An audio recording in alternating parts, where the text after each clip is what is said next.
Hello, my name is Skaggs, and I am a diver and photographer. And I have a little invention that I created, and I'd like to walk you through how I use this to both improve my underwater color correction, speed my workflows when editing photos after a dive, and generally be able to get closer to the bigger animals because I'm not using strobes on a regular basis. So what you can see here is I use Capture One for my editing. The steps I'm going to show you in this video can be used on any other program. However, I prefer Capture One. I find the way I can lay out the toolbars as well as its color correction is just a lot better for the Sony cameras that I shoot with. Again, not stating a preference that other people couldn't do these exact steps in a different application.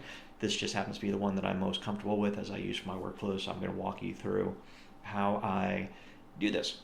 So as you can see in the middle of the image is a small little card. It's about the size of a business card. It's hard plastic, it's laminated, it is UV protected, and it is made up of 8 blocks.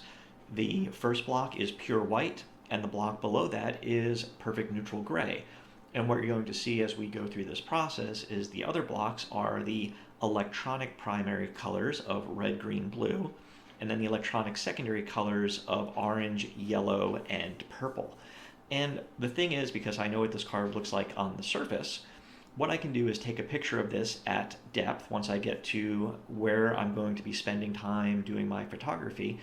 I can then have a known reference point, so when I go back, I can edit this initial image and then work through all my other images very, very quickly by just copying the settings off this image and applying it to the other ones. So let's go ahead and get started, and I'll go through how I do my work here.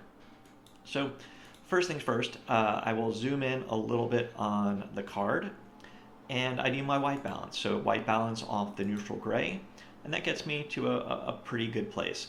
The next thing I do, because I'm going to be taking these settings and applying them across all my images, I tend to dial up clarity to around 50 and structure to around 20. I can obviously adjust these later on an individual basis. I also bring sharpening up to about 300. So once I've got that set here on this panel, I move to my color panel and the advanced color editor. And what I'm going to do is I'm going to work my way around the card. So I'm going to start with red, which, as we all know as divers, is the first color to go away and the hardest one to get back. So I just click in there. And now what I can do on here is adjust, what area I want this to cover. I can tweak my hue left and right, get it back to the actual red, and then adjust saturation and then lightness and darkness just to get it to a happy place. Let's see, I think that is a good setting. And then I just move on to green. And again, I'm going to play with the hue a little bit. Let's see, that is a nice green. You get a little more saturation, dial down lightness, and then my blue. And again, you can adjust the boundaries in these, turn off the smoothness. And one other thing I forgot to check is I like to check this box here for view selected color range only. That way I can see just the colors that the adjustments I'm making are impacting. And again, I'm going to take this all the way over to the left, which is the most blue. Maybe bring up the saturation a little bit and down on the lightness. And then I just work through the bottom half of the card. Let's go to purple. Now, what I found with purple is, believe it or not, it actually, even though purple would be the right color to go to, what I found is moving this actually closer to blue, even though that's not the true color on the card, does result in better images when we go through and apply these settings. It really makes the background blue, even though the background is technically, in more reality, purple, but using this results in a more pleasing image. And then I'm going to hit my yellow, and again, I'm going to draw down what this is impacting, bring down the smoothness, so I'm working mainly just with the yellow range itself, which I like to keep very narrow, and then I'm going to take that back to pure yellow, saturation looks good, and then orange. And again, I'm going to just move the sliders a little bit, bring down the smoothness, and again, if you're not familiar with Capture One, these settings are about how much the changes you make are going to impact adjacent colors. And then again, I'm going to take the hue over to orange and bring the saturation down just a little bit and lightness down, actually up just a little bit. And now once I think I've got it done, I unselect this, and magically I have brought back all the colors in the entire image. And then all I have to do is go up to my adjustments, select copy adjustments, and then I can come down here to a new image, go to adjustments, apply my adjustments, and then all I really have to do is find a spot in here to reset the white point, the white balance, and I very quickly get to a very nice picture. And then from there I can just tweak my exposure a little bit, and I'm essentially done. And again, I can just repeat this process on every image. And all I have to do is very quickly choose a spot for the white balance, and all the colors come back very, very quickly. And even objects that are very far away, again, I can come in, I've got that. Now I can just crop down, and I very quickly have a photo that I can work with. Now, as you can see, the background on here is a little more purple, so I can go back to my color editor, go back to the purple, and tweak the hue a little bit and saturation to get it back to that happy ocean blue that people like so much.